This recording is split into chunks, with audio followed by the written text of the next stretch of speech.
Hello everyone, రండి English నేర్చుకుందాం. Let's learn English.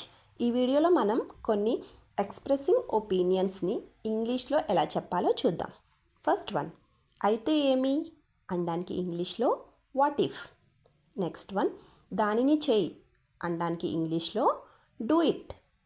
Next one, అలా కాదు అనడానికి ఇంగ్లీష్లో నాట్ సో. నెక్స్ట్ వన్, ఎంపిక లేదు అనడానికి ఇంగ్లీష్లో నో చాయిస్.